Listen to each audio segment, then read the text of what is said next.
Serious question. I don't want to lose my house in bankruptcy. Or I want to keep my house, but I'm behind on my payments. Can I still file bankruptcy, keep my house? I'm Norman Douglas with the Kansas Bankruptcy Center. You can find us at kansasbankruptcycenter.com. You can go schedule your free appointment at mydebtfree.life.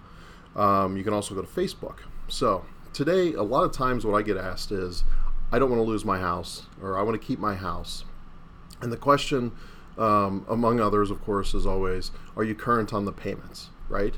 So if you file a Chapter 7 or a Chapter 13 and you're current on the payments on your house, then yeah, you can keep your house. That's generally not an issue or generally not a concern unless we're talking about, monstrous houses worth hundreds or millions of dollars or something crazy. But short of that, normal house, yes, you can keep your house. And you would have to check each state's exemption. We're in Kansas, and so it has different exemptions than other states. So, check with an attorney local to you to see what that exemption is on that house.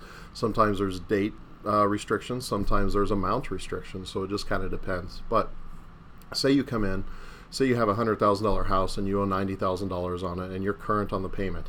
Then yes, whether you file a Chapter 7 or you file a Chapter 13, you can keep your house, as long as you can prove that you make enough money to afford it.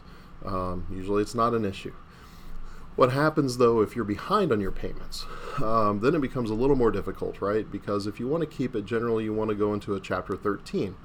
And in a Chapter 13, what happens is that they take the arrearage, right, the amount that you're behind. So for example, say your house payment is $1,000 a month.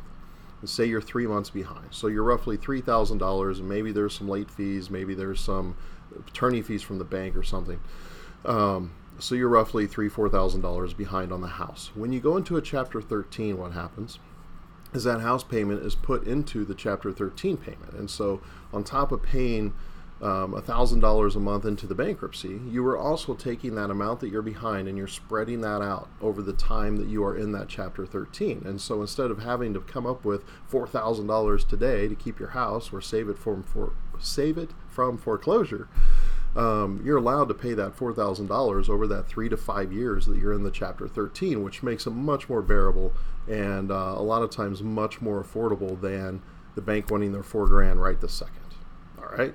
So that's typically what happens in a Chapter 13. There are some situations though where, and we see that you are so far behind on your house that you just can't afford to make that payment. But that's something that you'd have to talk to an attorney about and see what those actual amounts are, depending on how much you make, etc. So I just wanted to jump on here a little bit and kind of talk about your house. I get a lot of questions about whether or not you can keep your house. And so if you're current on your house payments and you can afford it, then in like a Chapter 7, you can keep the house, generally not a problem. And then if you're behind on your house payments, depending on how much you're behind, whether you can afford it, etc., you can go into a 13 and spread out how much you're behind, or spread out the amount you're behind over that 3 to 5 years that you're in a Chapter 13. The idea being that when you end the 13, you're basically current on those house payments. All right. So that's all I got today. Again, my name is Norman Douglas, owner of the Kansas Bankruptcy Center here in Wichita, Kansas. If you want a free consultation, go to mydebtfree.life and look us up, or kansasbankruptcycenter.com. You can also find us on YouTube and Facebook and everywhere else. So I appreciate you watching. Thank you. Have a great day.